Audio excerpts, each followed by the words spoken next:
இன்றைக்கி நம்ம ராகியும் கருப்பட்டி மாவும் வச்சு சூப்பராக ஒரு ஹெல்த்தியான கேக் வந்து செய்ய போகிறோம். இந்த கேக் வந்து பார்த்திங்கன்னா சின்ன குழந்தைங்கள்லேருந்து பெரியவங்க வரைக்கும் எல்லாருமே வந்து சாப்பிடலாம். அதுவும் இல்லாமல் நம்ம வீட்டிலேயே வந்து குக்கர்லேயே வந்து பண்ண போகிறோம். இதோட மிக்சிங்கும் பார்த்திங்கன்னா மிக்ஸி ஜாரில் பண்ணிடலாம். ஒரு 5 நிமிஷத்துக்குலாம் வந்து பேட்டர் ரெடி பண்ணிவிட்டு நம்ம வந்து இதை வந்து பேக் பண்ணி எடுத்துடலாம். ரொம்ப ரொம்ப ரொம்ப ஹெல்த்தி. அதேமாதிரி டேஸ்ட்டும் பார்த்திங்கன்னா ரொம்ப நல்லாயிருக்கும். கண்டிப்பாக வந்து ட்ரை பண்ணி பாருங்கள். இந்த கேக் எப்படி செய்யறதுன்னு சொல்லி பார்க்கலாம். இதுக்கு வந்து 2 முட்டை வந்து எடுத்துக்கிறேன். முட்டை வந்து பார்த்திங்கன்னா ரூம் டெம்பரேச்சரில் இருக்கணும். அதுவும் இல்லாமல் புது முட்டையாக இருக்கணும். முட்டையை வந்து மிக்ஸி ஜாரில் சேர்த்துக்கலாம். அது கூடவே 3/4 கப் அளவுக்கு கருப்பட்டியை வந்து இந்த மாதிரி இடித்து வச்சுருக்கேன். இடிக்கல் இருக்குள்ளே அதை வச்சு இடிச்சிக்கலாம். இல்லைனா கத்தி வச்சு கூட சின்ன சின்னதாக கட் பண்ணிக்கலாம். இல்லைனா துருவல் வச்சு கூட துருவிக்கலாம். ஒரு பிஞ்ச் சால்ட்டு சேர்த்துருக்கேன். அது கூடவே 1 டேபிள் ஸ்பூன் அளவுக்கு வெனிலா எசன்ஸ் சேர்த்துருக்கேன். உங்களுக்கு வெனிலா எசன்ஸ் வேணும்னா ஒரு 3 ஏலக்காய் கூட சேர்த்துக்கலாம். இதை நல்லா வந்து ஒரு 30 செகண்டுக்கு வந்து நல்லா அந்த மாதிரி ஃப்ளஃபியாக வர அளவுக்கு நல்லா வந்து அடித்து எடுத்துக்கணும். இது கூடவே வந்து ஒரு 1/2 கப் அளவுக்கு கோல்டு வினர் எண்ணெய் சேர்த்துக்கிறேன். வாசனை இல்லாத எண்ணெய் தான் சேர்க்கணும்.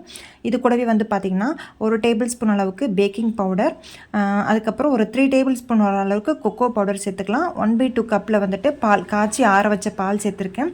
இது கூடவே 1/2 டேபிள் ஸ்பூன் அளவுக்கு பேக்கிங் சோடா சேர்த்துக்கலாம். இது எல்லாத்தையுமே வந்து நல்லா வந்து சுற்றி எடுத்துகிட்டு வந்துருங்க. இப்போ நம்மளோட லிக்விட் பேட்டர் வந்து ரெடி ஆகிடுச்சு. ராகி மாவு 1 கப் அளவுக்கு எடுத்திருக்கேன். நம்ம அரைச்சி வச்சுருக்க எல்லா பொருளும் இது கூடவே ஊற்றிட்டு கட் அண்ட் ஃபோல்ட் மெத்தடில் மிக்ஸ் பண்ணிக்கோங்க.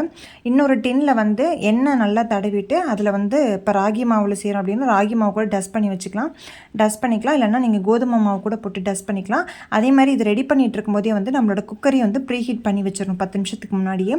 குக்கரில் வந்து பார்த்திங்கன்னா நான் வந்து எப்போவுமே மணல் யூஸ் பண்ணுவேன். அடியில் நீங்கள் வந்து சால்ட்டு கூட யூஸ் பண்ணிக்கலாம். மணல் போட்டுட்டு அது மேலே ஒரு ஸ்டாண்ட் வச்சுருக்கேன். கேஸ்கட்டையும் விசிலையும் வந்து குக்கர்லேருந்து எடுத்துடணும். இப்போ நம்மளோட பேட்டர் வந்து ரெடி ஆயிடுச்சு. அதை வந்து நான் பாத்திரத்தில் ஊற்றிக்கிறேன். இந்த மாதிரி நல்லா டேப் பண்ணிக்கோங்க. ஏர் பபிள்ஸ்லாம் இல்லாமல் இருக்கும். இப்போ ப்ரீஹீட் பண்ணி வச்சுருக்க குக்கரில் வந்து இதை வந்து வச்சிடலாம். வச்சுட்டு ஒரு 35லேருந்து 40 நிமிஷம் ஆகும் பேக் பண்ணி எடுத்துடலாம்.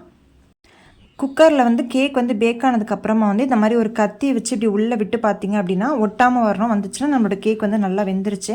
இப்போ வந்து நம்ம வந்து ஆற வச்சதுக்கப்புறமா டீமோல்ட் பண்ணி எடுத்துக்கலாம். இப்போ பார்த்தீங்கன்னா நம்மளோட ராகி கருப்பட்டி கேக் வந்து சூப்பராக வந்து ரெடி ஆகிடுச்சு. நல்லா வந்து சாஃப்டாக வந்து இருந்துச்சு. நம்ம குழந்தைங்களுக்குலாம் வந்து வெள்ளை சக்கரை கொடுக்கும்போது நம்ம வெள்ளை சக்கரை மைதா இதெல்லாம் கொடுக்கறதுக்கு கொஞ்சம் யோசிப்போம் இல்லையா.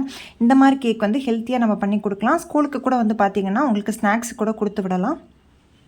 கண்டிப்பாக ஒரு டைமாவது ட்ரை பண்ணி பாருங்கள். இதுக்கு வந்து பார்த்திங்கன்னா நமக்கு எலக்ட்ரிக் பீட்டர் எதுவுமே தேவை கிடையாது. ஓவன் கூட தேவையில்லை. ரொம்ப ஈஸியாக வீட்டில் இருக்க பொருளே வச்சு செஞ்சிடலாம். வெனிலா எசன்ஸ் இல்லாதவங்க அதுக்கு பதிலாக ஏலக்காய் சேர்த்துக்கலாம். இன்னும் நெக்ஸ்ட் வீடியோவில் வந்து பார்த்திங்கன்னா உங்களுக்கு வந்து பேக்கிங் பவுடர், பேக்கிங் சோடா இது ரெண்டுமே இல்லாமல் வந்து கேக் பண்ணுறது எப்படின்னு சொல்லி நான் இன்னொரு வீடியோ கண்டிப்பாக போடுறேன். இந்த வீடியோ உங்களுக்கு கண்டிப்பாக பிடிச்சிருக்குன்னு நினைக்கிறேன். வீடியோ பிடிச்சிருந்தா சேனலுக்கு சப்ஸ்கிரைப் பண்ணுங்கள். அதோட லைக் ஷேர் பண்ணுங்கள். இந்த வீடியோ பற்றின கருத்துக்களை கண்டிப்பாக கமெண்ட் செக்ஷனில் தெரியப்படுத்துங்க. இது மாதிரி நிறையா கேக் வீடியோஸ் வந்து ஹெல்த்தியான கேக் வீடியோஸ் நிறைய நம்ம சேனலில் இருக்குது. அதையும் வந்து செக் பண்ணி பாருங்கள். உங்களை இன்னொரு நல்ல வீடியோவில் சந்திக்கிறேன். தேங்க்ஸ் ஃபார் வாட்சிங்.